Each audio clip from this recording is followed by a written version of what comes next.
Hi everyone, Becca here. I am here to share day 14 of 30 of my story. I've been coming on here live every day to tell different parts of my story. The reason being wanting to show a little bit more vulnerable side and give you some of the real experiences that I never really talked about and kind of hid from the world. So just using this as a space to connect to that side. One of the main reasons we feel so isolated in body shame and food frenzy and lack of self-confidence and lack of self-worth is because it's so tender. It's so close to us that we're just like, I'm the only person who's ever dealt with this. No one else is going to even know that this is going on inside me. I'm just going to fix it. I'm just going to take care of it inside by myself. So there's no connection really that happens around that. So I'm here to sort of break that down a little bit. A large part of my story involves dieting and chronic self-shaming and beating myself up. So how that showed up when I was a kid was I just was constantly in my head about what other people were thinking about me. Because if they thought that I was fat, if they knew that I was fat, then I'm fat and that's terrible. Or if they think I'm disgusting, or if they think that I'm worthless, or any of those things that I had beliefs about myself. If somebody else also thought that, then it was like a proof to me that it was true. So I was constantly worried about the appearance, the image, the display that I had in the world. That me, by me showing up as me, I was constantly worried about how people saw me.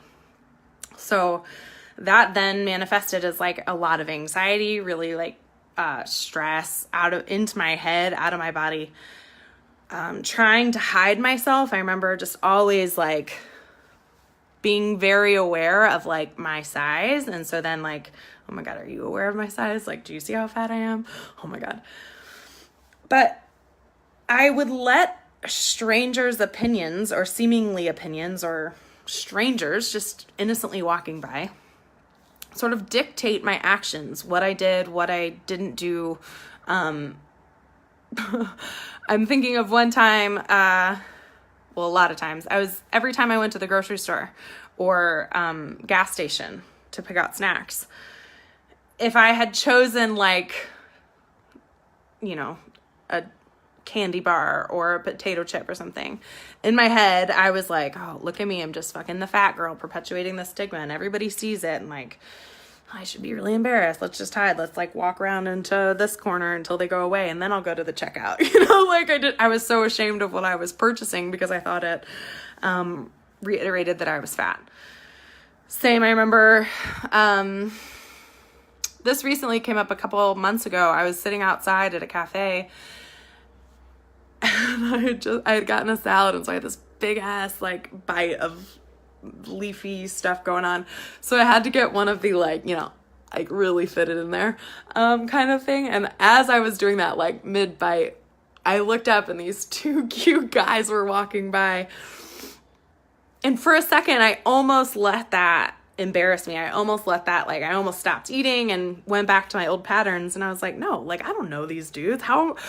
Somehow, my old pattern would have been, I changed my behavior because of these two strangers walking by. I'm going to stop eating and just kind of pretend that I don't eat, I'm super fat, so I can't eat. But there were all of these instances where that was happening. I'd get onto an airplane seat and I would, the whole time, are they aware? They can feel my fat touching them, my leg is in there. Oh my God, then that would manifest physically in my body as holding and hiding. There were just all of these instances every day, all day, where I was worried about what other people thought of me and therefore changing or manipulating somehow either my physical behavior or what's going on mentally or emotionally. I was very, very affected by other people's opinions. And if they said something bad about me or called something out that I was aware of, made fun of one of my insecurities or any of that, it spiraled me into this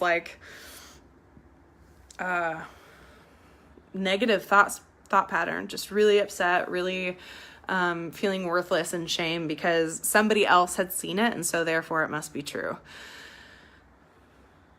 I thought of this today when I was at a cafe doing work and it was sunny and I was sitting outside. I was the only person sitting outside, and I got hot and I took off my sweater and was sitting in a tank top in November outside. I was along this glass panel that everyone was still inside the cafe, but it felt like I was kind of in a fishbowl. Like I was very clear that everybody could see me. So I for a second thought like, oh my God, these people probably think I'm so weird. Like, it's cold and I'm out here in my tank top, and I'm like, I don't care. Like, that was it. Like, it just started to bubble up and I was like, absolutely not. Like, I'm living my life. The sunshine is out. It's warm enough to get the sun. Like, I don't care. I'm living my life. And that never would have happened. First of all, I never would have taken off a sweater to have a spaghetti strap. Yeah, right.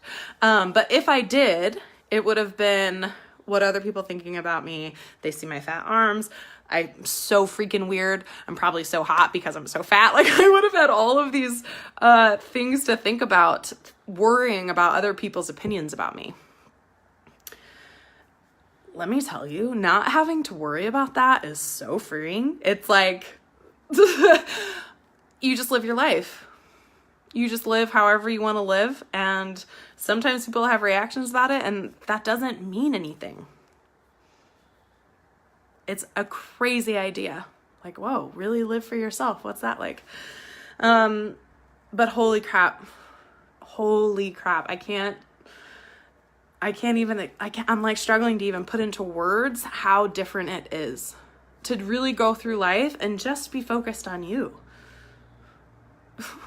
It's amazing.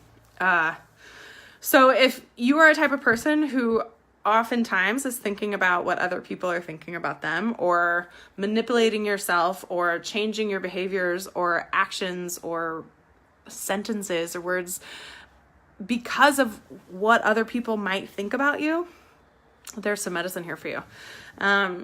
If you want to look into that, if you want to heal sort of the relationship with yourself and come back into that trusting place, a self-confident place, I have a group starting this January. It's filling up, but there are still a few spots left. So if that sounds like something that is in line with what you want and something that you want to shift, let me know. I have a couple other options, but there's medicine there. So that's day 14, my story. I don't care what you think about me. Sending you all tons of love.